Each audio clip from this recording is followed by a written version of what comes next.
This is Autoline Daily reporting on the global automotive industry. Life could be getting a lot harder for automakers who want to sell electric cars in California and China.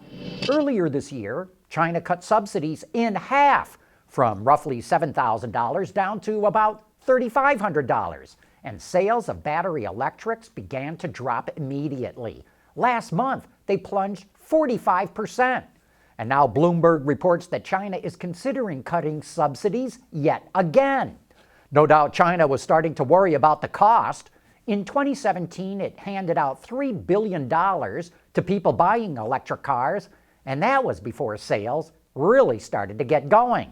Meanwhile, California will cut subsidies for EVs and plug-in hybrids next month. Under the new rules, car buyers can only apply for one rebate for one electric car. Before, they could buy two EVs and get a rebate for each one. Moreover, the rebate is capped at cars that cost $60,000. That eliminates Tesla's Model X and S, the Jaguar I-Pace, the Audi e-tron, and Porsche Taycan. Rebates for EVs were cut from $4,500 down to $2,000.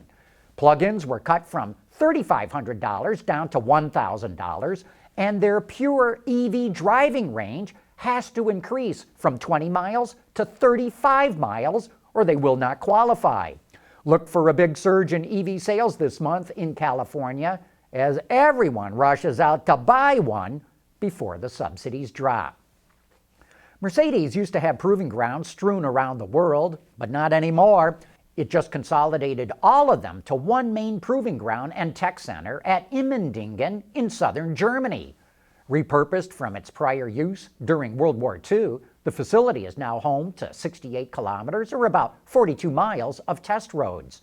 Daimler is developing its gas, hybrid, electric, and autonomous vehicles there, as well as driver assistance technology. The company claims it invested over 200 million euros, that's about $221 million, to construct this facility, which has tracks simulating global roadways and driving conditions. And we suspect it's closing down all its other proving grounds as a cost-saving measure. Kevin Hissel is a guy who we follow on Facebook because he always has humorous posts that put a smile on our face. We like this one that allegedly shows a picture of a McDonald's from 1955. And we especially appreciated one of the cars that supposedly showed up in the parking lot.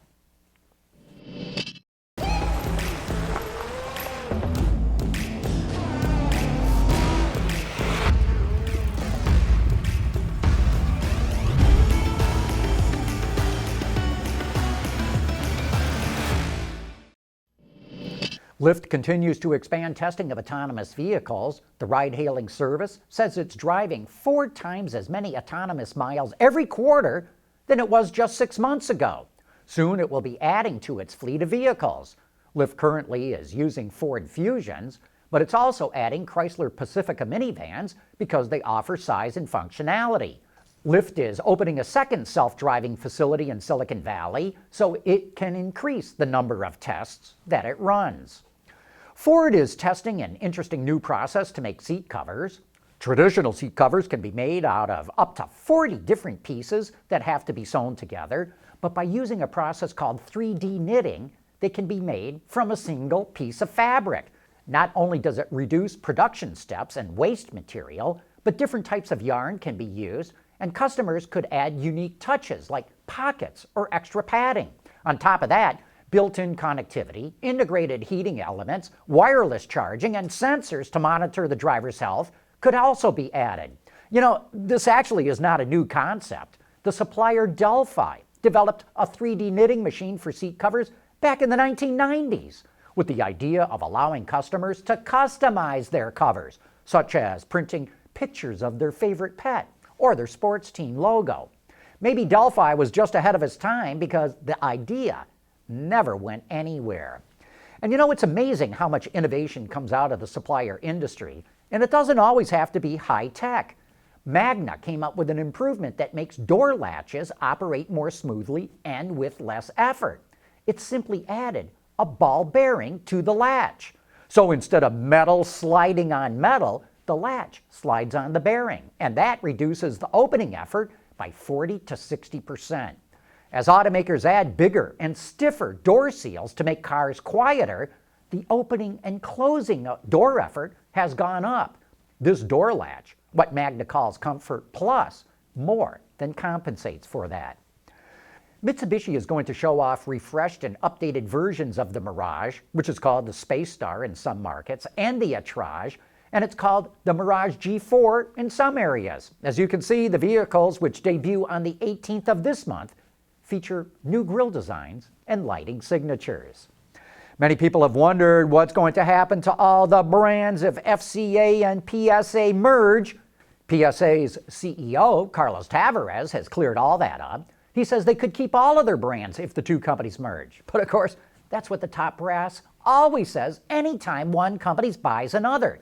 They always say no one's going to lose their job and nothing is going to get cut until they change their minds.